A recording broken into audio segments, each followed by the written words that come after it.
बिस्मिल्लाहिर्रहमानिर्रहीम। हम लाहौर बोर्ड के correction of date of birth case की फ़ी के बारे में बात करेंगे।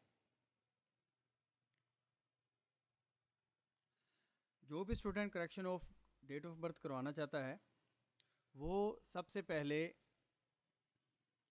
फ़ार्म सबमिट करवाता है।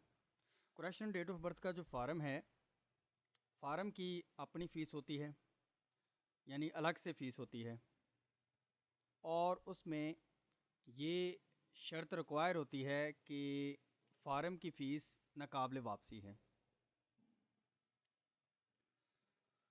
फ़ार्म की फ़ीस एक चालान फ़ार्म पर जमा करवाई जाती है और ये फ़ीस उन्हीं बैंक्स में जमा करवाई जाती है जो बोर्ड की तरफ से ऑथोराइज्ड होते हैं।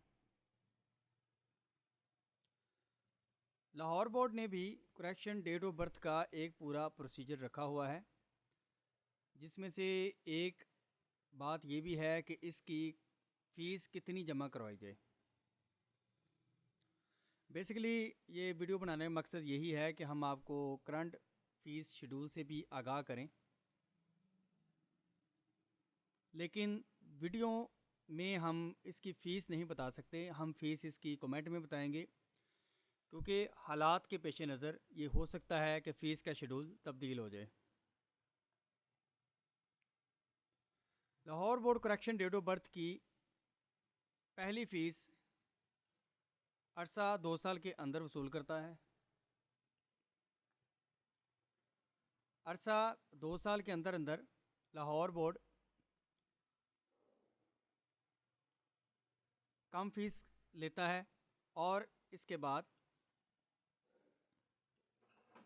2 से 5 साल तक के लिए बोर्ड एक अलग फ़ीस लेता है। यानी अगर एक स्टूडेंट का रिज़ल्ट दिसंबर में आता है तो वो दिसंबर से लेकर 2 साल के अंदर अंदर तक 2 साल की फ़ीस भरेगा। लेकिन अगर वो 2 साल से ज़्यादा का अरसा गुजर जाता है और स्टूडेंट ने अपनी डेट ऑफ बर्थ तब्दील नहीं करवाई, तो वो 2 से 5 साल के लिए 2 से 5 साल के अंदर अंदर ज़्यादा फ़ीस पे करेगा शेड्यूल के मुताबिक। इसके बाद अगर 5 से 10 साल के अंदर वो अपना करेक्शन डेट ऑफ बर्थ का केस करवाता है तो इसके लिए वो और ज़्यादा फ़ीस पे करेगा, जो नीचे डिस्क्रिप्शन में दी गई है। 10 साल के बाद स्टूडेंट सिर्फ उसी सूरत में correction date of birth apply कर सकता है अगर उसका गैर फितरी वक्फ़ा बनता हो। तो ये गैर फितरी वक्फ़ा जो है ये क्या होता है, इसके बारे में हम बाद में डिस्कस करेंगे। फ़िलहाल फ़ीसिस के बारे में मैं आपको बता रहा था कि 2 साल के अंदर अप्लाई करने की फ़ीस और है, 2 से 5 साल के अंदर अप्लाई करने की फ़ीस और है, इसी तरह 5 से 10 साल की फ़ीस और है, और 10 साल के बाद केस की नौयत तब्दील हो जाती है और इसकी फ़ीस भी ज़्यादा बनती है। फ़ीसिस का शेड्यूल डिस्क्रिप्शन में दिया हुआ है और हालात के मुताबिक हम ये शेड्यूल तब्दील करते रहते हैं।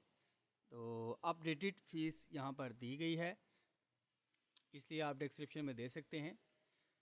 इसके अलावा हम ये बताएंगे कि correction date of birth form कैसे फ़िल किया जाता है और इसको बोर्ड में अप्लाई करने का तरीका क्या है। मज़ीद करेक्शन डेट ऑफ बर्थ की वीडियोस देखने के लिए डिस्क्रिप्शन में लिंक पर क्लिक करें।